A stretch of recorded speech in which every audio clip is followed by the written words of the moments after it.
2026 FIFA বিশ্বকাপে নিজেদের প্রথম ম্যাচে 17 জুন ডেমোক্রেটিক রিপাবলিক অব কঙ্গোর মুখোমুখি হতে যাচ্ছে পর্তুগাল। তবে ম্যাচের আগে সবচেয়ে বড় আলোচনা ক্রিস্টিয়ানো রোনালদোকে ঘিরেই। 41 বছর বয়সী এই তারকাকে কি নিয়মিত 90 মিনিট মাঠে দেখা যাবে, এমনকি শুরুর একাদশেও তিনি কতটা নিশ্চিত, সেই প্রশ্ন ঘুরপাক খাচ্ছে অনেকের মনে। রোনালদোর ক্যারিয়ারের সেরা সময়গুলোতে আমরা তাকে মূলত বাম প্রান্তে খেলতে দেখেছি, কিন্তু সময়ের সঙ্গে সঙ্গে তার ভূমিকাও বদলেছে। এখন তাকে আগের মতো উইংয়ে আর দেখা যায় না, বরং স্ট্রাইকার হিসেবেই বেশি খেলেন। রবার্তো মার্তিনেসও সাধারণত 4-2-3-1 ফরমেশনে দল সাজান, যেখানে রোনালদো থাকেন একদম সামনে। বর্তমান পর্তুগাল দলে দুই উইংয়ে সাধারণত দেখা যায় বার্নার্দো সিলভা এবং রাফায়েল লিয়াওকে, আর তাদের মাঝখানে থাকেন রোনালদো। অর্থাৎ এখন তার মূল কাজ গোল করা। আল নাসরের জার্সিতেও তাকে আর সেই চেনা লেফট উইংয়ে দেখা যায় না। 2022 বিশ্বকাপেও তিনি মূলত ফরোয়ার্ড হিসেবেই খেলেছিলেন।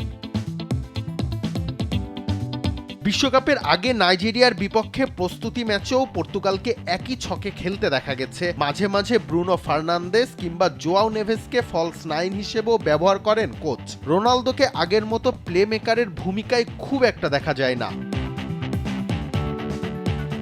আসল ফল থেকে তৈরি, সম্পূর্ণ প্রিজারভেটিভ মুক্ত ফ্রুটিকা, পিওর মানে ফ্রুটিকা।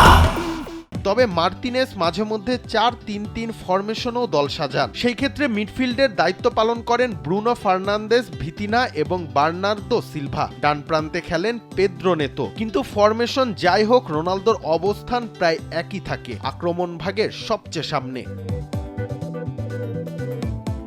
পর্তুগালের স্কোয়াডে রোনালদোর বিকল্প আছেন। পিএসজির হয়ে চ্যাম্পিয়ন্স লিগে জয়ী গনসালো রামোস আছেন দলে, যদিও গত মৌসুমে লিগ ওয়ানে 30 ম্যাচে তার গোল মাত্র 6টি। অন্যদিকে রোনালদো 43 ম্যাচে 35 গোল করে এখনও নিজের গোল করার সামর্থ্যের প্রমাণ দিয়ে যাচ্ছেন।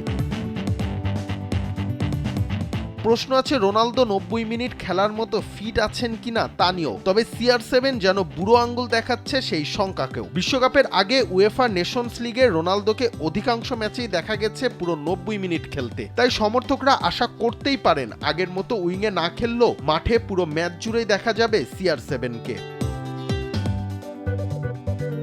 রোনালদোর বর্তমান ফিটনেস, সাম্প্রতিক পারফরমেন্স এবং কোচের আস্থার বার্তা সবকিছু মিলিয়ে বিশ্বকাপেও তাকে নিয়মিত দেখা যাওয়ার সম্ভাবনাই বেশি। আর এটাও ভুলে গেলে চলবে না যে এবারের পর্তুগাল দলকে অনেকেই দেশটির ইতিহাসের অন্যতম সেরা স্কোয়াড হিসেবে বিবেচনা করছেন। ইউরোপের সেরা ক্লাবগুলোতে খেলা এবং চ্যাম্পিয়ন্স লিগ জয়ী একাধিক ফুটবলার রয়েছেন এই দলে।